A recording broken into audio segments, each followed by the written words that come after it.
Quran ke-29 Al-Ankabut ayat 45. Lihat statement Al-Quran. Innas salata tanha 'anil fahsya wal munkar. Masya Allah.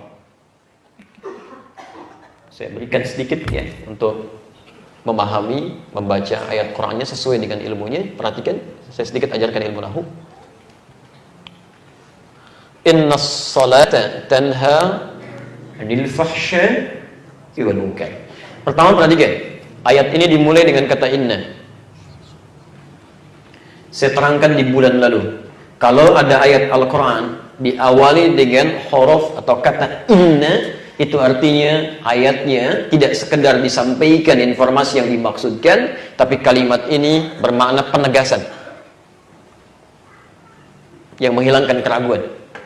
Diseakan-akan kalau dalam bahasa bebasnya kita akan katakan, Allah menyampaikan, saya tegaskan ya, saya tegaskan, jangan ragu. Innas salat. Kedua, perhatikan, sungguh saya tegaskan, kata Allah, salat yang ditunaikan dengan benar itu.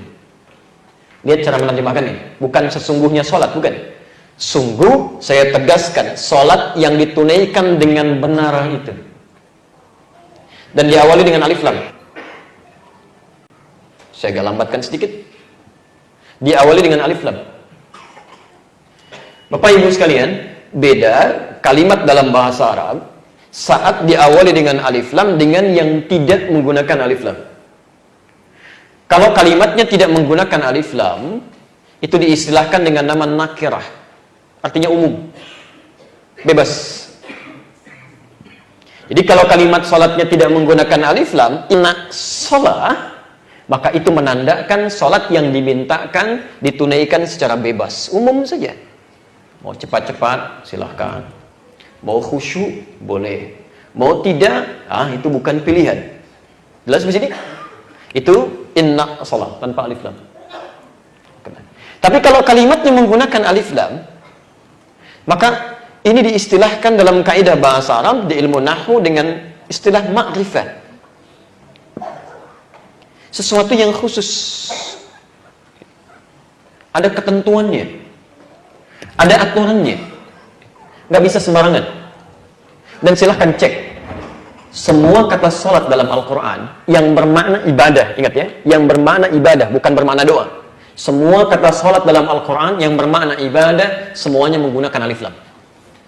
Al-Baqarah ayat 3, alladzina yu'minuna bil ghaib wa yuqimunas shalah. Ayat 43, wa aqimus shalah. Ayat 45, wasta'inu bis sabri was shalah. Ayat ke-152-nya, 153-nya sampai 157. Di 153-nya jelas disebutkan, ya ayyuhalladzina amanu ista'inu bis-sabri was-shalah. Selalu ada alif lamnya. Dan di Al-Ankabut ayat 45, innas shalah. Sekarang perhatikan cara menerjemahkannya. Sungguh, kata Allah, saya tegaskan, salat yang ditunaikan dengan benar itu sesuai aturannya, sesuai petunjuknya, itu yang menyebabkan pelakunya tanha 'anil fahsya'i wal munkar, akan mendapat manfaat kebaikan dalam salatnya, terbebas dari dua sumber keburukan. Jadi kalau ada orang yang punya sifat dan sikap yang buruk, itu sumbernya cuma dua kata Quran. Tidak ada yang ketiga. Satu, fahsya. Fahsya itu keburukan yang bersumber dari syahwat. Maaf ya, kata-kata yang jorok, kotor, pornografi, porno aksi, LGBT, itu fahsya. Jadi mustahil ada orang sholat bisa berkata kotor, itu mustahil. Kalau ada orang sholat, kalau ada orang yang tidak sholat mencela orang lain, kata-katanya kotor misalnya, kosakatanya tidak elok, itu dia karena nggak sholat. Tidak sholat. Tapi yang jadi masalah, kalau ada orang yang sholat, lisannya masih kotor. Pasti ada yang salah dalam sholatnya. Pandangannya tidak punya filter, semua yang buruk dilihat. Ada yang keliru dalam sholatnya. Karena orang yang sholatnya benar itu, dari ujung kepala sampai ujung kakinya, itu pasti terjaga dari perbuatan fahsya. Munkar, keburukan yang diingkari oleh hati. Sumbernya nafsu perut dan akal. Mencuri itu munkar, korupsi itu munkar. Ya, mohon maaf, berselisih itu mungkar, merampok itu mungkar, membunuh itu mungkar. Ini mustahil ada orang sholat bisa korupsi, mustahil. Mustahil ada orang sholat mencuri, itu mustahil. Kalau ada orang tidak sholat kemudian mencuri, karena memang nggak ada iman dalam jiwanya. Tapi kalau ada orang sholat masih bisa mencuri, ada yang salah dalam dirinya. Yang saya kadang-kadang tidak habis mengerti ini, saya nggak tahu kalau di Andor itu. Di beberapa tempat masih ada orang mau datang ke masjid, mau sholat, masih takut kehilangan sandalnya. Sampai dibikinkan rak tempat sandal ada tulisan, hati-hati dengan sandal Anda. Padahal mau sholat. Pasti ada yang keliru. Ada yang keliru. Karena silahkan perhatikan, sahabat-sahabat Nabi ketika turun ayat tentang sholat, dilatih tentang sholat, Masya Allah Pak. Yang keras jadi orang paling lembut. Bahkan menjadi ketegasan dalam kebaikan. Yang terpecah jadi menyatu lagi. Semua unsur kebaikan itu muncul. Yang sedekah tak terkira sedekahnya. Yang menolong tak terkira pertolongannya. Bahkan orang-orang Ansor ketika kedatangan orang-orang Mekah Muhajirin itu Masya Allah. Sampai dilukiskan di Quran surah 59 ayat 9 sampai 10. Mereka akan memberikan apapun yang mereka miliki, walaupun pada hakikatnya mereka sendiri butuh pada pemberian itu. Itu nasi, tinggal satu piring, Bu. Ya, mereka sendiri belum makan, tapi karena melihat saudaranya terlihat kelaparan, itu nasinya diberikan pada orang lain dulu, sebelum sendirinya mengkonsumsi nasi tersebut. Anda bisa bayangkan, orang yang haus, datang kehausan, tiba-tiba diterima oleh orang yang bawa minuman. Orang yang lapar diterima oleh orang yang bawa makanan. Yang paling hebat, orang jatuh fakir, tadinya kaya, Abdurrahman bin Auf radhiyallahu taala anhu, karena hijrah itu diambil semua hartanya, beliau hanya boleh meninggalkan Mekah dengan pakaian yang melekat di badannya.